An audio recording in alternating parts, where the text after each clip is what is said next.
Salut tout le monde, aujourd'hui on va parler d'un grand classique de la littérature, le seul roman d'Oscar Wilde, Le Portrait de Dorian Gray.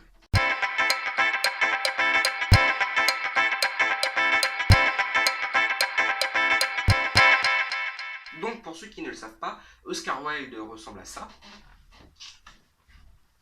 Voilà, c'est peut-être le portrait le plus connu de Oscar Wilde. On reconnaît bien là son caractère esthète, l'amour du beau. Et il est aussi connu pour de célèbres citations que j'ai là sur mon mur. Donc voilà, le seul moyen de se débarrasser d'une tentation est d'y céder. Essayez de lui résister et votre âme aspire maladivement aux choses qu'elle s'est défendues. Et j'en ai encore une autre. Être bon, c'est être en harmonie avec soi-même. La dissonance, c'est de se sentir contraint à être en harmonie avec autrui. Notre propre vie, c'est cela qui est important. Et en fait, c'est clairement l'idée d'Oscar Wilde qui, dans ses citations, et qu'on retrouve donc dans le livre. Oscar Wilde est vraiment le livre est la pensée concrète de Oscar Wilde. Donc pour ce premier analysart, on va parler du Portrait de Dorian Gray, qui est un conte philosophique. Qu'est-ce qu'un conte philosophique? En fait, c'est une sorte de roman dans lequel l'histoire est basée sur une question philosophique. Et c'est exactement ce qu'on a dans le Portrait de Dorian Gray. Donc l'histoire du Portrait de Dorian Gray, c'est l'histoire d'un jeune homme, Dorian Gray, à l'époque victorienne, qui va à Londres, qui retourne à Londres, puisque son père est décédé, et il vient récupérer son héritage, sa maison. Et il va découvrir deux personnages très importants, Lord Henry et Basil Hallward. Basil Hallward est un peintre, et Lord Henry est un grand aristocrate londonien. Basil Hallward est vraiment submergé par l'envie de peindre Dorian Gray et va lui dresser un portrait. Donc, on va être au début du roman dans un salon où Dorian Gray posera pour Basil Hallward et Lord Henry en tant qu'ami sera là, il discutera. Pendant que Basil terminera l'arrière-plan du portrait, Lord Henry et Dorian Gray discutent. Et quand ils ont fini de discuter et que Basil a terminé sa toile, ils se retrouvent pour parler et surtout pour découvrir le tableau que Basil avait jalousement caché jusqu'à ce qu'il soit terminé. Une fois donc qu'il est terminé, Basil enlève un drap de dessus la toile comme une inauguration et montre le portrait à son modèle et à Lord Henry. Dorian Gray est, on va dire, littéralement tombé amoureux de son portrait, de son reflet. D'ailleurs, cette idée de tomber amoureux de son reflet, de sa propre image, ça me fait penser au mythe de Narcisse, où Narcisse tombe amoureux de son reflet dans l'eau et s'y noie. Donc, Dorian Gray tombe amoureux de ce portrait et va discuter avec Lord Henry devant ce tableau. Et Lord Henry lui dit, tu vas perdre en jeunesse, et lui, le tableau, restera toujours aussi jeune, restera toujours aussi beau. Et ça, Dorian Gray, il le comprend très vite et il se dit, mais c'est pas possible. Lord Henry lui dit, est-ce que tu serais capable de vendre ton âme pour être toujours aussi jeune comme ce portrait? Et là, Dorian Gray lui répond oui. Et quand il répond oui, c'est un acte où il pacte avec le diable. Il vend son âme au diable. Et à ce moment-là, personne ne le sait encore, mais Dorian Gray vient de s'échanger avec le portrait. Il va toujours rester jeune, il ne changera pas, alors que le portrait, lui, vieillira et subira à sa place. Ce qui est intéressant avec ce livre, c'est qu'il a un schéma triangulaire. Qu'est-ce que c'est? Pour faire très simple, finalement, quand on lit le livre, on se rend compte qu'il n'y a que vraiment 3 personnages. Bon, il y en a d'autres, mais ils sont beaucoup moins importants. Et il y a 3 personnages principaux. Lord Henry, Dorian Gray et Basil Hallward. Dorian Gray représente la neutralité. Quand il arrive, il est simplement neutre. Basil Hallward est la gentillesse, la pureté. Il est là, il est, j'ai envie de dire, simplement bon. Alors que Lord Henry, lui, il est hyper cynique, il est très renfermé, solitaire, il a des plaisirs, j'ai envie de dire, très luxueux. Il aime la vie et il en profite jusqu'au bout.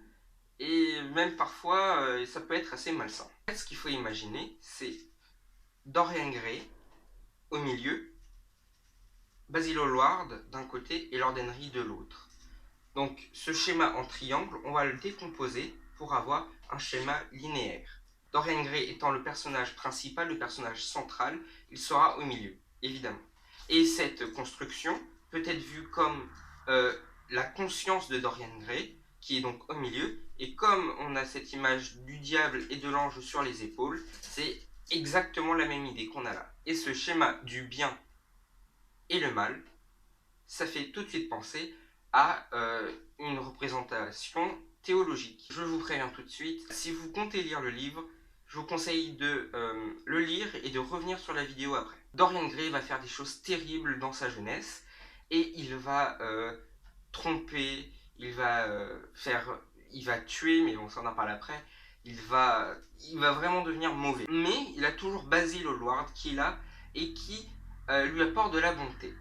Et un jour, Dorian Gray reçoit Basil Hallward chez lui, et Basil Hallward lui demande de voir le portrait, puisque jusqu'à maintenant, Dorian Gray n'avait pas voulu que quelqu'un d'autre puisse le voir. Et il a bien raison, puisque tout le mal qu'il a fait est non pas sur son visage, mais sur le tableau. Donc Basil Hallward insiste, et Dorian Gray se dit que finalement il va bien être obligé de lui montrer ce portrait. Donc le portrait est vraiment très abîmé, il a changé, évidemment, il est le mal qu'a créé Dorian avec ses actions. Il ne ressent aucune conséquence, toutes les conséquences de ses actions se répercutent sur le portrait et non sur lui. Et ça c'est important, on en reparlera juste après. Et Basil est vraiment énervé, il en veut à Dorian, mais qu'est-ce que tu as fait à ce portrait? J'y ai mis tout mon cœur, c'est le chef-d'œuvre de ma vie, et toi, tu en fais ça, qu'est-ce qui s'est passé? Et Dorian Gray essaye de lui expliquer, mais Basil ne veut pas l'entendre. En même temps, va dire à ton pote que tu t'es échangé avec un tableau. On peut comprendre que ce soit dur à intégrer, c'est pas plus facile. Et Dorian ne va certainement pas laisser Basil s'enfuir comme ça avec un tel secret. Il le poignarde. Dorian ne se rend pas compte qu'en tuant Basil, finalement, il se tue lui-même. Pourquoi? Il est mauvais, comme je l'ai dit avant, et il fait des tas de choses ignobles. Mais tout ce qu'il fait, il n'en a pas les conséquences. Il ne peut pas s'arrêter, puisque toutes les conséquences de ses actes se répercutent sur le portrait, et non sur lui. Donc évidemment, il n'a aucune raison de s'arrêter, puisqu'il obtient ce qu'il veut, quand il veut, comme il veut, là où il veut. Comme je le disais, la seule bonté que Dorian ressent, c'est la bonté qui est apportée par le personnage de Basil Hallward. Mais quand il le tue, il n'a plus aucune trace de bonté en lui. Ce roman est vraiment basé sur une idée philosophique qui est la conscience. Est-ce qu'on peut vivre sans conscience? Est-ce qu'on peut vivre sa vie, j'ai envie de dire, comme un tableau? Est-ce qu'on peut faire ce qu'on veut, quand on veut, sans que personne ne nous dise rien? Et Dorian Gray va, j'ai envie de dire, nous servir de modèle sur cette question. Dorian va tomber amoureux de deux femmes dans le roman. Une première femme qui est Sibylle et qui est une chanteuse dans un cabaret qu'il a vraiment aimé. Mais entre-temps, dans cette relation, Lord Henry, sa mauvaise conscience donc, va lui dire que le mariage c'est vraiment ridicule, qu'il perd son temps et qu'à cause d'une femme, il va perdre sa liberté. Il faut savoir que Lord Henry, c'est un gars qui est hyper misogyne, il déteste les femmes. Il va vraiment dégoûter Dorian de toute relation amoureuse et par là, Dorian va, comme il l'a toujours fait, choisir le côté le plus simple. Il va choisir le mal et va donc vraiment vivre simplement, ce qui va vraiment faire mal à Sibylle. Et finalement, il y a une histoire avec le frère de Sibylle qui va attaquer Dorian, etc., etc. Et au final, Sibylle va mourir, elle va se suicider. Et Dorian Gray va vraiment subir ça, il va être rongé par la culpabilité, puisqu'on est, je le rappelle, au début du roman. Et Lord Henry va, encore une fois, le tenter, va lui donner envie de faire autre chose. Et comme Dorian Gray a une confiance aveugle en Lord Henry, va, j'ai envie de dire, devenir encore plus mauvais. Plus il fait des choses mauvaises, plus Dorian est mauvais. La deuxième femme qu'il a eue, c'est Emily Henry, la fille de Lord Henry. Et d'ailleurs, ça ne va pas du tout plaire à Lord Henry, puisqu'il sait très bien de quoi est capable Dorian, puisque il l'a vu se transformer et il sait comment il se comporte avec les femmes. Dorian ne l'écoute pas avec Emily, et il est plutôt doux et il est vraiment amoureux de Emily. Petit à petit, vers la fin de l'histoire, Lord Henry va tout comprendre, va se rappeler, va voir les photos et il va se rappeler du pacte qu'avait fait Dorian avec le diable. Et lors d'une... Ouais, c'était pendant une soirée, Henry va courir au grenier, là où est le portrait, et il va s'approcher d'une toile. Et Dorian monte très rapidement et le rattrape et essaye de le dissuader de voir le tableau. Et finalement, ça va pas marcher. Lord Henry va prendre une arme et le menacer. Et finalement, quand il va découvrir que Basil était mort ici à cause de Dorian, que le tableau, etc., etc., il va tout se remettre en place.